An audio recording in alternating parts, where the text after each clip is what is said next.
डाल लिया शब्द भेद। अच्छा, जो शब्दों का जो वर्गीकरण है वो आपका कितने प्रकार से किया गया, मैंने आपको बताया है 4 प्रकार से, 5 प्रकार से, 4 प्रकार से हुआ। कौन कौन सा? नंबर 1 है स्रोत, इतिहास और उत्पत्ति के आधार पर, नंबर 1, ठीक है। दूसरा आपका क्या है? व्युत्पत्ति, रचना या बनावट के आधार पर। तीसरे क्या है? रूप या प्रयोग के आधार पर। और चौथे क्या है? अर्थ के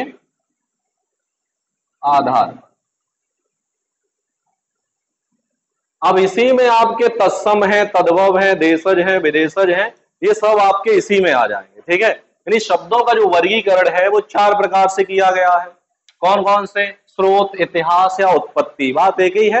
अगर आपके एग्जाम में ये पूछे इतिहास के आधार पर बताइए शब्द कितने प्रकार के होते हैं, या रूप के आधार, सॉरी, स्रोत के आधार पे कितने होते हैं, या ज्यादातर जो पूछता है वो पूछता है उत्पत्ति के आधार पे बताओ शब्द कितने प्रकार के होते हैं। तो कितने प्रकार के होते हैं? 5 प्रकार के होते हैं, ठीक है। अच्छा, व्युत्पत्ति और रचना और बनावट के आधार पे 3। यानी एग्जाम में पूछा जाए कि व्युत्पत्ति के आधार पे शब्द कितने प्रकार के होते हैं, तो कितने होते हैं? 3। जब आप संज्ञा टॉपिक पढ़ोगे तो उसमें यह दिया गया होगा कि व्युत्पत्ति के आधार पे संज्ञा कितने प्रकार की होती है, तो 3 ही होती है। वही ये शब्द और वही संज्ञा का काम करते हैं, 3 होते हैं।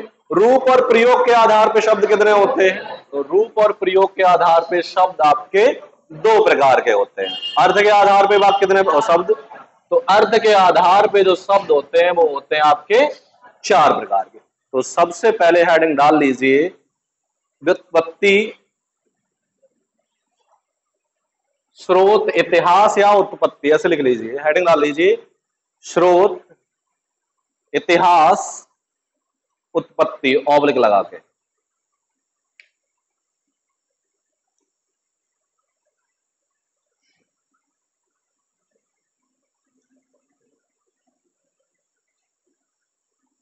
देखिए, उत्पत्ति के आधार पर शब्द 5 प्रकार के होते हैं। उत्पत्ति के आधार पर शब्द 5 प्रकार के होते हैं।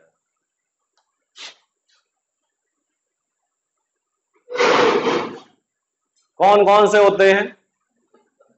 तत्सम, तद्भव, देशज, विदेशज और संकर शब्द। तो उत्पत्ति के आधार पे जो शब्द होते हैं वो आपके 5 प्रकार के होते हैं। नंबर 1 हेडिंग करके लिखेंगे तत्सम शब्द।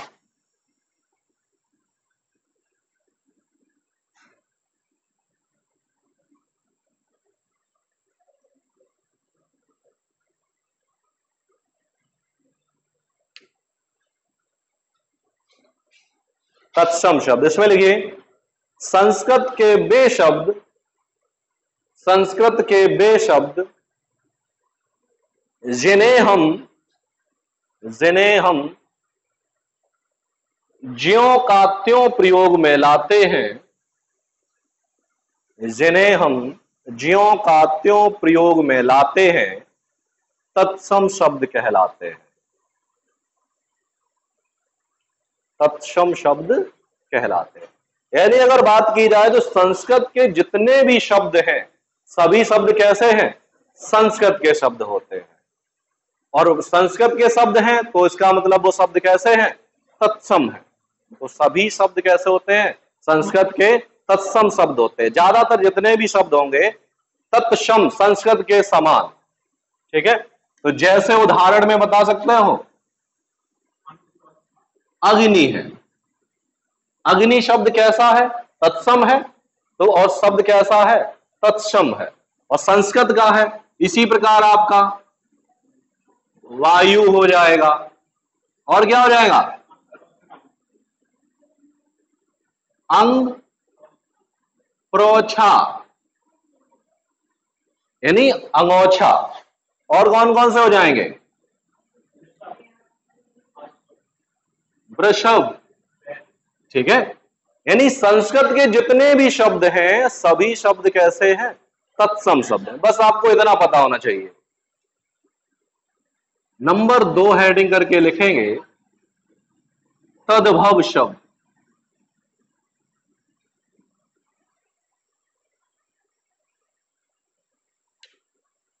तद्भव शब्द।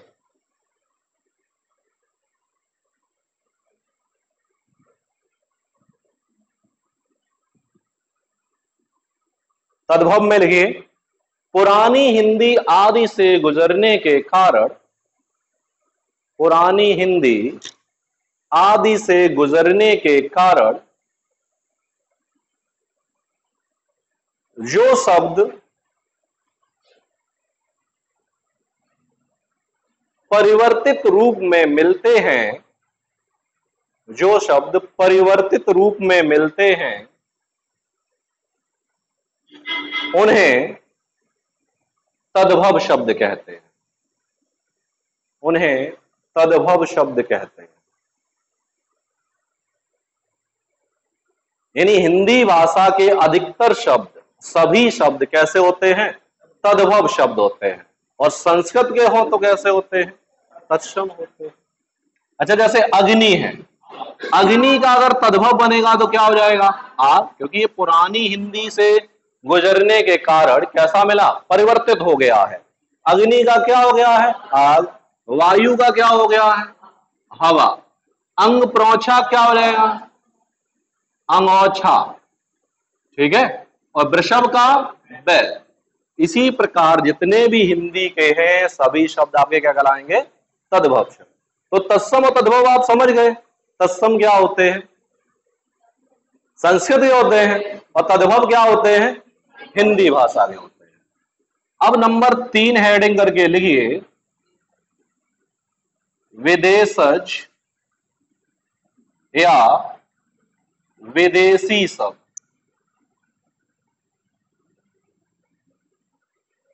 विदेशज या विदेशी शब्द लिखिए इसमें।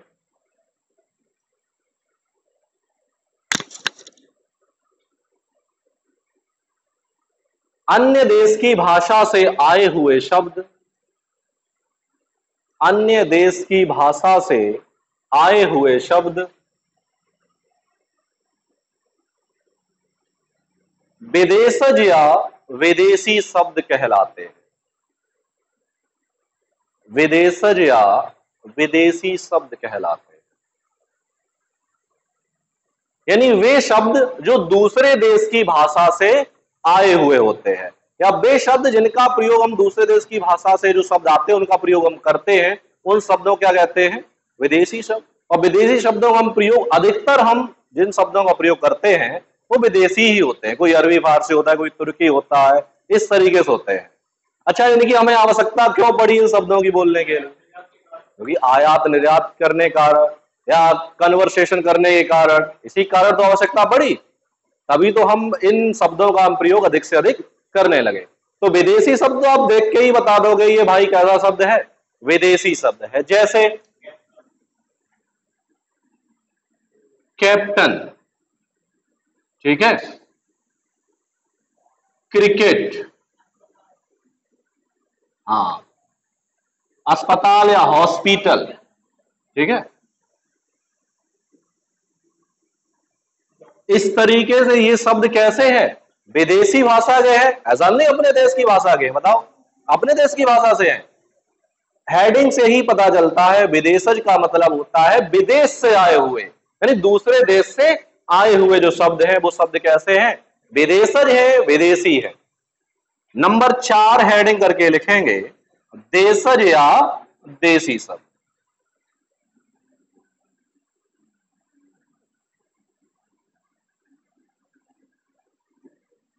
देशज या देशी शब्द। देशज का मतलब अपने ही देश में जन्मा। हाँ, हेडिंग से ही पता चल जाता है ये शब्द कैसा है। तो लिखिए इसमें अपने ही देश में जन्मे, अपने ही देश में जन्मे शब्दों को देशज या देशी शब्द कहते हैं। देशज या देसी शब्द कहते हैं। या इस तरीके से भी एग्जाम में पूछा गया है कि वे शब्द जिनकी उत्पत्ति का कोई पता नहीं होता है। लिख लीजिए, वे शब्द जिनकी उत्पत्ति का पता नहीं होता है, उन शब्दों को देशज या देशी शब्द कहते हैं। एग्जाम में पूछा गया है, ये क्वेश्चन आया है कि वे शब्द जिनकी उत्पत्ति का पता नहीं होता है उन्हें क्या कहते हैं? देशज शब्द कहते हैं। और भाई विदेशज तो हमें पता ही है कहां से आए हैं, विदेश से आए हैं। अच्छा, देशज शब्द कौन कौन से हैं? जैसे है थैला है, लोटा है। अब ये तो विदेशी नहीं है, इनकी हमें भाई इतनी आवश्यकता पड़ी, रूटीन हम बार बार इन्हें दोहराते रहे। जैसे थैला है, लोटा है, खेत है, ठीक है, खेत है, पगड़ी है, ठीक है। इस तरीके से ये शब्द कैसे हैं? और भी हैं शब्द कैसे हैं? देशज या देशी शब्द। अब नंबर 5 है लास्ट, संकर शब्द।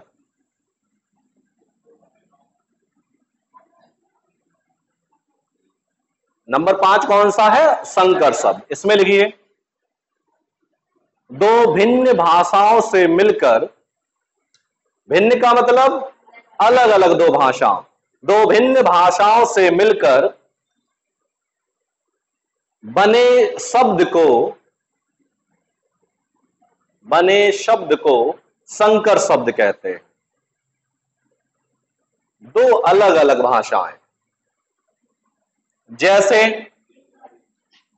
ठीक है, रेलगाड़ी। अब जो रेलगाड़ी शब्द है, दो शब्दों से मिलकर बना है, एक रेल से, दूसरा गाड़ी से। अब रेल शब्द दूसरे देश की भाषा का है और गाड़ी शब्द दूसरे भाषा का है। अच्छा, रेल किस भाषा का है? अंग्रेजी है। किसका है? अंग्रेजी है। और गाड़ी किसका है? हिंदी है। गाड़ी हिंदी है। इसी प्रकार दो अलग अलग भाषाओं से जो शब्द मिलकर बनता है उसे क्या कहते हैं? संकर शब्द। रेलगाड़ी है, छायादार है, पानदान है, इस तरीके से। तो ऐसे शब्द क्या कहलाते हैं? संकर शब्द कहलाते हैं। एग्जाम में यह भी पूछा गया है कि संकर शब्द किसे कहते हैं? ऑप्शन दिया होता है, दो भिन्न भाषाओं से मिलकर बने शब्द को क्या कहते हैं? संकर शब्द कहते हैं। तो उत्पत्ति, स्रोत या इतिहास के आधार पर जो शब्द होते हैं कितने प्रकार के होते हैं हमारे? 5।